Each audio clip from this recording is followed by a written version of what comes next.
management there. And You're listening to Head South Radio with your host, Kat Meyer, a podcast dedicated to prioritizing pleasure and removing the stigma and shame around sex. We're here to be curious and have an open conversation about sexual health and relational wellness. This podcast is intended for educational and entertainment purposes. The information discussed is not a substitute for professional medical advice.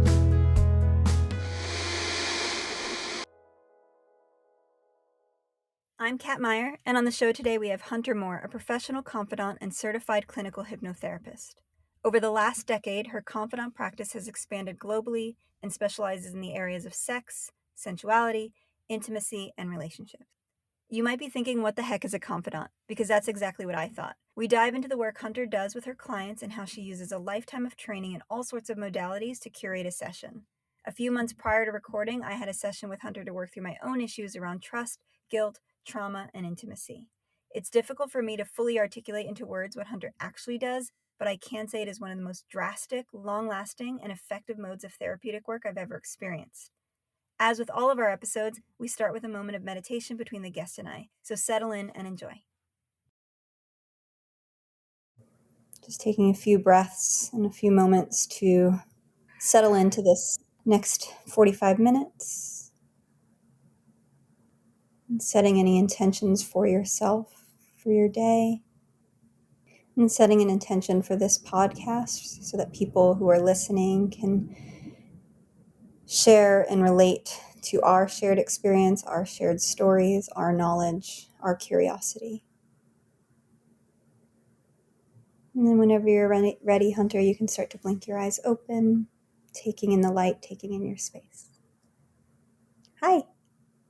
Hey. Good morning. Good morning. So, Hunter, I would love for you to explain who you are, what you do, your work, and then we'll kind of jump into the questions based on that. So I see myself as, first of all, ultimately the most important part is that people can speak to me and feel safe and reveal themselves. And so for that context, I call myself a confidant, so that it's a trusted, safe space. And particularly because I specialize in sex, intimacy, and relationships, that's paramount. That's just so important. And within that, I'm trained in many, many different areas around sex, intimacy, and relationships. And I'm also a hypnotherapist, and I use hypnotherapy in a pretty untraditional way for the most part, traditional and non-traditional. And I see my job is to not necessarily give advice. In fact, no, I don't really. Sometimes I'll have an opinion, but I come from the perspective that people have all their answers. I just got to ask great questions so that they can get to their own resolution, which makes it far more efficient and real and effective. You know, I'm always very curious. I have the utmost respect for traditional therapy, for traditional talk therapy, but I'm very curious as to, people will often come to me and quote their therapist, and I find that quite odd because it's not them quoting themselves. Like, I've noticed this, I see this, my therapist says this. Almost like the therapist's word is what's the official definition of them or their problem. And I wouldn't want people to quote me. I would want them to quote themselves, just if that makes sense. Absolutely, yeah. And my job is to help people get unstuck, untangle the knots that they're in. Because, you know, relationships can be like this. There's lots of layers and just gets all knotted up. Mm-hmm. Yeah, I recently actually just read that relationships are entanglements. Like, most of our relationships are rather entanglements. It's not a collaboration where you're like working together, but you're kind of doing this and gesturing with my fingers of like things working parallel to one another and kind of engaging with one another. But it's actually, we early on in whatever relationship dynamic there is, there's some kind of entanglement and things get wrapped up. And then we also get wrapped up in what our thoughts are about it or what other people think, including our therapist. So what you're saying is exactly true. I know of that experience. And I was lucky enough to have a session with you about 3 months ago. And so I know that what you do is kind of, you're an investigator and you're kind of just guiding what my personal experience is. And we just kind of briefly mentioned this off recording, but that every experience with you, depending on the person, is different. So myself can do a session with you, another person can do a session, and they're completely different sessions and experiences because you're working with the person. You're not kind of studying them and then giving them like answers, or definitely you're not defining them and diagnosing anybody. There's no diagnosis in the experience. It's more of like, what I felt was that it was an experience where you helped me find the language that was in there. Like it was in me. I just didn't know how to dig it out and then go, oh, this is the metaphor that I use. And I remember I told you that a few weeks later we had a follow-up session, and it was like an old radio, and someone had been my whole life kind of tuning it, and it's like fuzzy and staticky. And then after the session with you, it wasn't during the session, it was days after in me kind of processing and experiencing it, that then the clarity started coming through, that like whatever it is, whoever I am, started really coming through. And that was like, oh, I'm unstuck. I can hear myself. I hear my voice within that.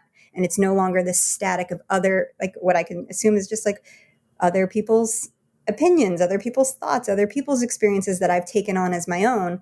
And instead, all that static's gone and it's just my voice. So that was my articulation. Like that was my definition of that experience with you. And it was very effective. It wasn't, you didn't tell me those things.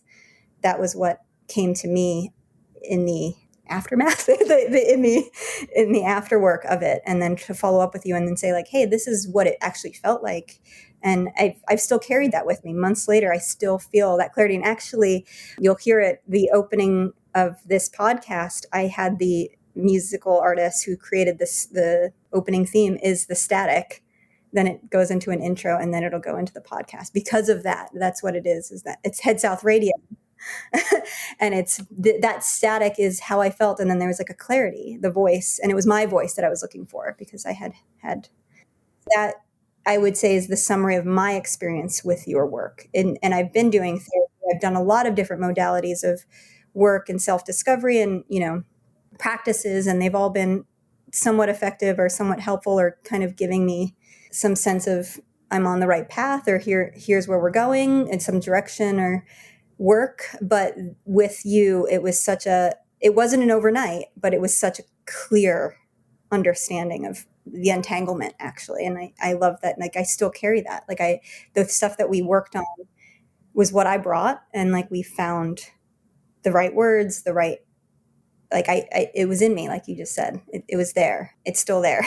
So That's just so lovely for me to hear. And I'm thrilled for you. And I think you said something very important in that it doesn't end in the session. It's a process. It's an unfolding. It's almost like the subconscious starts to take on new clothes, and it hasn't worked out the outfit. It's like, oh, I'm not sure if these pants go with this jacket.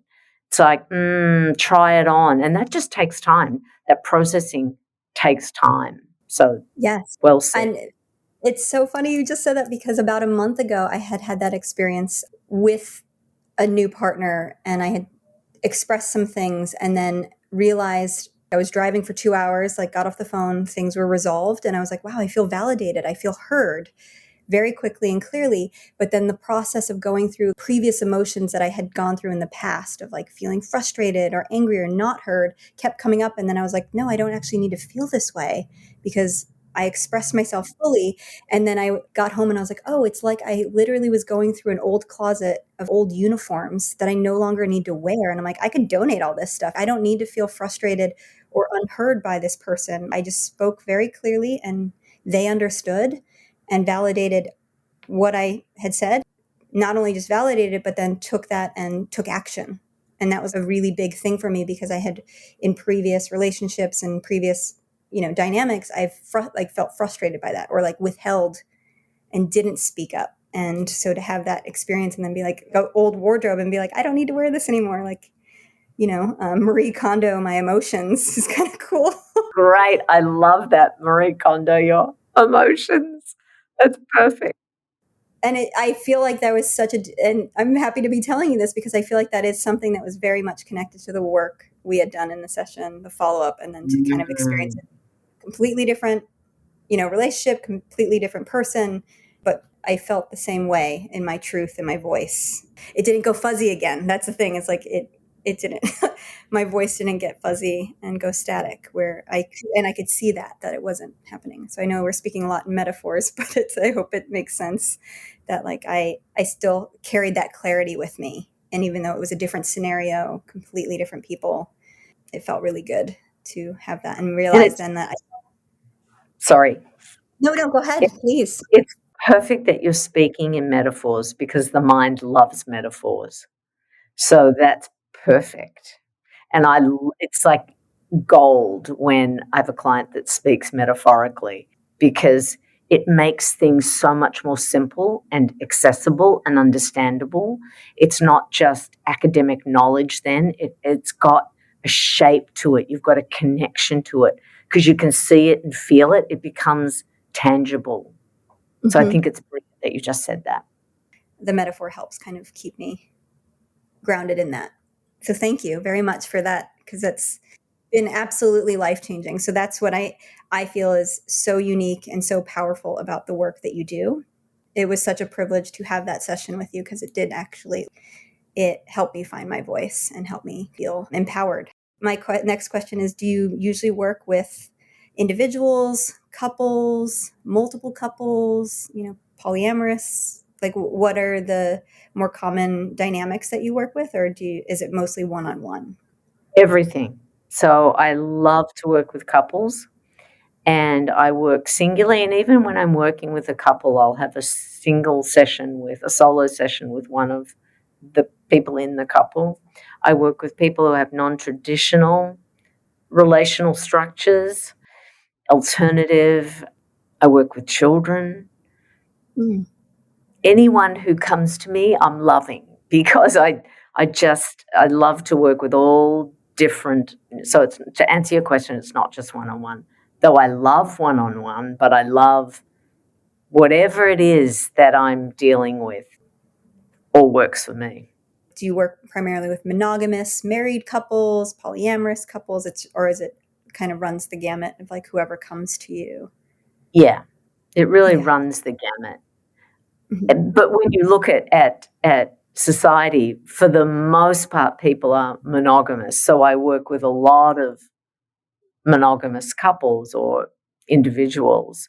So it does seem like I have a lot of monogamous people, but I also work with different configurations as well, just because that's a minority. So they all come to me. So it's not like I'm just pulling one from one pool. Right. You're not specifically specializing with a certain category or definition, but it's just kind of like right now that's where the world is, and it's moving in other directions, or kind of what is currently a minority is going to become more and more common. And then what does that look like? How do you decide how to work with somebody? Because you do a few different modalities. So you do sometimes, or do you do everything in one session? I was like, I don't even know if it was hypnotherapy or what it was in our session, because I've never experienced hypnotherapy. So I didn't know if that was what happened. I don't know. So I'm curious as to, like, I know that you work with so many different modalities. And so how do you curate the session for someone? Great question. And yes, we did use hypnosis, and it was conversational. So it doesn't have a traditional close your eyes moment. Because we know that people go in and out of hypnosis daily. And so I'm just trained to watch where you're at and where you've gone, or check in and ask where you are. Also, one of the modalities that I use, emotional resolution, is very hypnotic. It's very, very trancy. It's very trancy sounds weird. You're in a trance state when you've got that internal focus. That's a trance state. So when you close your eyes and use your imagination, to me, you're in a trance state.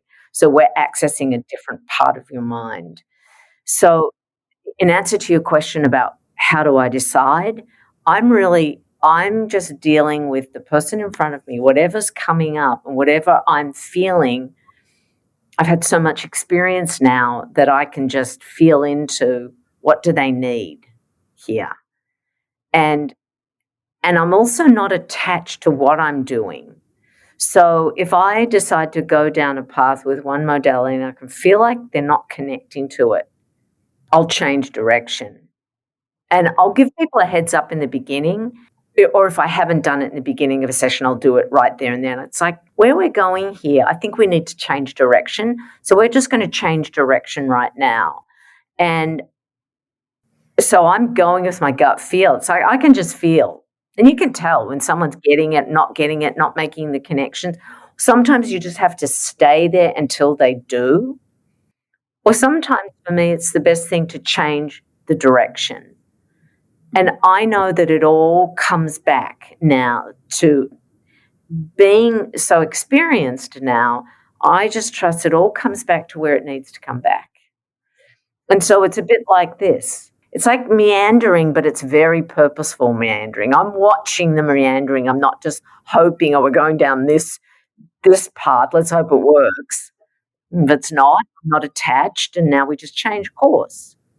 Yeah. So even though you're a guide, it's not like I am a tour guide and this is the route we take every single time. You're like, no, let's go this way. Oh, this is like, it's sunny over here. Let's walk this way. And it is a meandering. And I love that it's kind of like you feel the room, or I picture like a parent and like the babies wandering around the playground and you're kind of like, ooh, like you like scoot them. Yeah. In certain directions. You're like, okay, no. And then, oh, you want to walk over here and look at those flowers? Okay, we'll go over there and kind of. Yeah, let's get curious about that. Though, having said that, there is one modality that I really do use exclusively. If I'm doing RTT, which is rapid transformational therapy, if I'm doing that session, that definitely has a format. But I will have decided that, or the client has requested that, and we'll go down that path. Mm-hmm. But when I'm working, generally, I'm meandering. Well, I'm just dealing with whatever is coming up for that client right there. Let's go right there, right now, because this is happening in real time. How great's that? That's amazing. For me. Yeah. How long have you been doing this? It's about 10 years. Look, I've been coaching people for decades. I began with children's self-expression, and then I just moved into adult self-expression. So that I started, I think it was like 1996. So I've been doing it for a long time. It's just had different iterations. Mm-hmm. But my speciality in relationships and sex and intimacy is the last 10 years. Yeah. 11 years. Do you mostly do work on Zooms or do you do in person? Like where? And also I was curious about like during the pandemic, what did your sessions look like? So that was a big change for me because I used to primarily work in person, but now I just work exclusively online because I found that it was so effective online and nothing was diminished, nothing was lost. It's so convenient. Mm-hmm. Clients don't have to go anywhere. They can sit on their bed. They can take a nap afterwards. So having had that experience in the pandemic, that, oh my God, this is a brilliant format. I just then adopted that. It's pretty well my standard format. Yeah. I can imagine that like before the pandemic thinking like, oh, you lose that connection or you lose something by going online.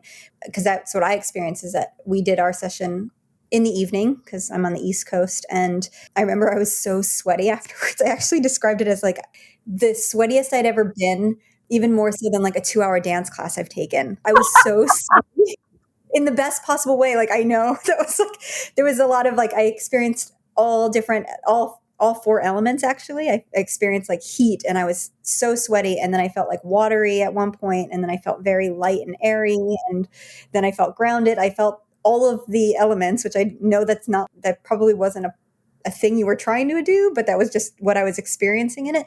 But afterwards I was like, whoo, I have to shower. I need to like get these clothes off because I was dripping, but it felt amazing. Like it felt so good, like after a really big workout. So I can imagine people feeling like they need a nap or like go right into bed or have a cup of tea and just feel safe in their home and then work with you rather than having to drive, do this experience and then have to drive home.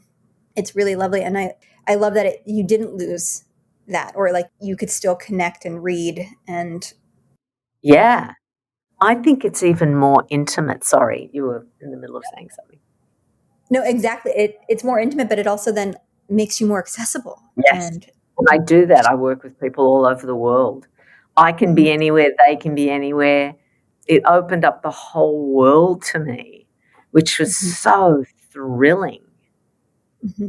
And then how do people then find you? If someone's listening to this and they're a bit nervous or curious, like how do they find you? How do they, dip their toe into this? Because I think for some people, they might hear this and be like, wow, that sounds intense, or there is a lot of deep work there. So I feel like it can sound intimidating or inaccessible or like I'm not ready. So what is your advice for people to approach this? And then how do they find you?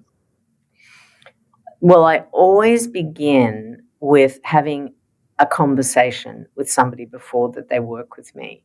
And in fact, I like to do that on Zoom so we can already have the connection. I want people to get a sense of me, my sensibility, and for me to be able to get that. But it's more important that they see it about me so they feel safe, so we can start that connection. And that then it just becomes really clear. Okay, yep, I get it. You're the right person for me or not. For the most part, I have a very high success rate when I talk to people because I think that they'll usually want a session with me. And I think, Kat, it really comes from simply I love people and I am absolutely fascinated in anything they're saying. I'm just fascinated by human beings and their particular version of human being. So for me, it's like it's a natural progression that we work together because we've got this great thing going on and this is awesome. Let's continue this. And it's really a conversation. And even though I had no idea you were sweating, you had all of that going on, we're just talking. You're just in the experience of it. So from that way, it doesn't need to be intimidating because we're just talking very closely. We're just getting really real here. I'm very chill. I'm very not formal. So I like to work like that. And I think that creates a connection. It creates an ease. And I want to establish that from the get-go, from the moment I start talking to somebody. And it's not like something I'm doing. It's not a thing I'm doing so they will want to work with me. I'm just really being me. This is why I love this work because I get to be myself so naturally and effortlessly, and that this is my work. It's like I dreamed about having these. I craved these conversations as a kid. I just wanted to be able to talk to people so deeply and in such a natural way, and now I get to do it as an adult. This is like a dream come true for me. It's perfect for me. It's beneficial for everyone involved, which is a beautiful thing. It's a beautiful exchange. I remember I met you like 7 years ago through a special person. And I remember being intrigued because that's how you were introduced to me, is that you were a confidant. And usually that's kind of the response. Like when I've been talking to people about this podcast and who I'm interviewing, I'll say urologists, gynecologists, sex workers, sex therapists, and a confidant. And they're like, what? What's that one? Like that always makes people stop and get curious about that. And you are such a unique human and so special. And the work that you're doing is so special. And I am so grateful to have met you. And that was the thing, is that I met you years ago and I knew it just took me 7 years and a business to get there.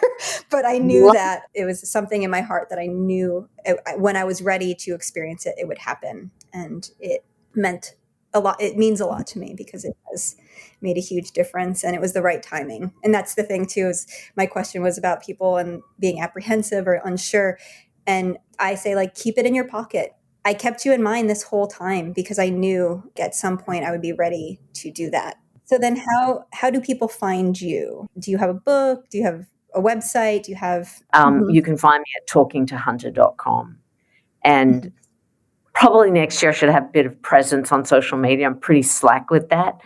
But I think that will be part of my, my getting out there in a broader sense so people have more awareness of my work. Because I'm passionate about my work. I feel that it's important and I want more people to know about it. Yeah. Well, I'm happy that you're on this podcast and we can share you and your light and your wisdom with everyone. So people will list that in the podcast underneath Talking to Hunter so people can find you. And I very much appreciate this time with you, sharing the work that you do, and hopefully people can find resources and things that can help themselves as well. Thank you so much for having me here. For me, hearing you speak about what's happened in your life and how it's playing out is so nourishing for me. It's like, I am doing the work I am supposed to be doing. It's so reaffirming for me and a treat for me to hear it. And thank you so much for that. Yeah, no, I can attest to it. I can validate this is your purpose, and it's beneficial not just to me, but then everyone I come in contact with. All of my relationships benefit from my experience with you, and then me discovering my voice. So thank you. Thank you. And then, there's a wild card question. What if there's a sex scene in a movie that you absolutely love? See, I think for the most part, they get sex really wrong in movies because it's usually penetration happens straight away.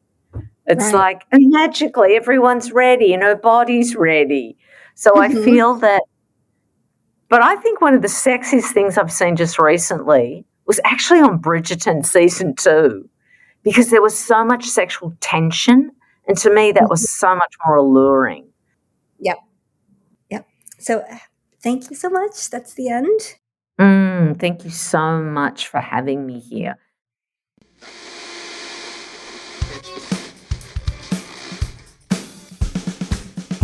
Special thanks to all of our guests. Head South is hosted by Kat Meyer, produced by Isis Barlow, edited by Megan Hook, with music by Lily Rezi Rothman, graphics by Ella Chodos Irvine, cover art by Gina Ship Casey, and intro by Murph Meyer. If you're looking for me,